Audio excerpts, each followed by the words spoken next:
Whether you're working with ceramics or any other material, defining what you need for the application is the crucial first step. You're likely to need to consider several key properties for your application. These key properties dictate not only the general materials composition, but also the specific grade of the material chosen. We will also need to consider the manufacturing route for that design. And how you manufacture ceramics depends on the shape, the quantity required, and the final application factors. So this can be a bit of a puzzle, and it's often best to team up with the experts to get advice early. It's common to have a non-disclosure agreement signed at this stage to allow details to be shared from both sides. So, what should you consider?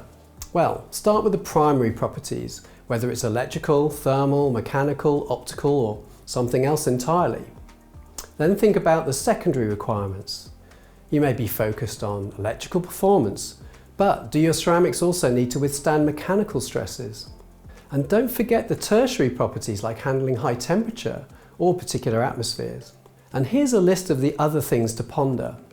Production volume, joining requirements, expansion coefficients, low or high, material cost, shaping options, tolerances and more. So it's like a checklist for creating the perfect design.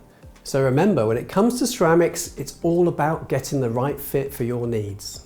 Typically, ceramic components need to satisfy at least 3 difficult application requirements to justify ceramic material selection over polymers or metals.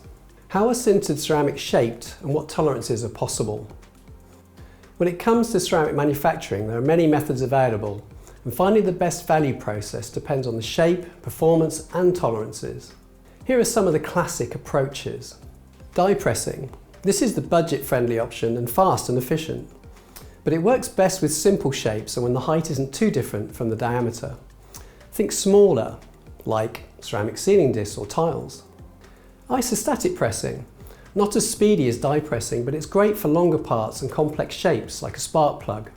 There are different flavours of isostatic pressing, each with its pros and cons, like dry and wet bag, cold and hot isostatic pressing. Perfect for small quantities and for volume production. Injection moulding. Borrowed from the plastic world, this one's for complex shapes in high volume quantities. Tooling costs are more appreciable, so it's not ideal for small batches. The production speed is high, but burning out all the polymer binder can slow things down and make dimensional control trickier, let's say plus or minus 5%. Extrusion. This is the go-to method for tubes and rods, and tooling costs are more manageable. You can even find standard stock over a range of sizes available in materials like 99.7% alumina. Slip casting, now this is the old school method, think toilet bowls and wash basins. It's not the fastest method, but it's useful in low volume production and keeps tooling costs in check. Some parts can be pressure slip cast to save time and boost quality. Tape casting, this one's perfect for flat ceramic sheets, especially in the electronics world. You can often find a variety of thicknesses in stock, especially in alumina and aluminium nitride. Turning that green body, an unfired ceramic, into something solid is the final transformation, and this is done by sintering. Carried out in batch or continuous furnaces in air or in a protected atmosphere for the non-oxide ceramics. There are also some new tricks for this, like field-assisted sintering and spark plasma sintering. Sometimes a little pressure is needed, and that's when hot pressing or hot isostatic pressing, or hipping, steps in. Hipping can be great to reduce defects and increase overall mechanical properties, and will usually change the colour of the ceramic. For the future, we will see additive manufacturing for ceramics.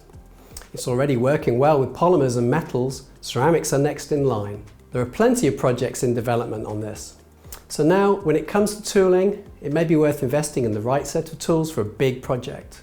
The supplier usually takes the lead in designing the tooling, with the tooling usually located at the supplier and maintained by them. The manufacturing method might switch gears when you go from prototypes to production, and that can affect the final properties and tolerances, so expect some testing along the way. Tape cast materials offer flexibility.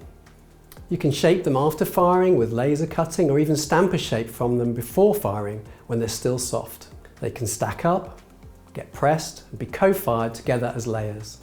Tight tolerances will often mean greater cost, as you will need diamond grinding, polishing or lapping processes after firing to achieve tolerances. Some features will be easier to grind, such as outside diameters. Others may be difficult or slow. So when considering the design and manufacture of ceramics, it's helpful to get advice early to ensure the right blend of tools and techniques.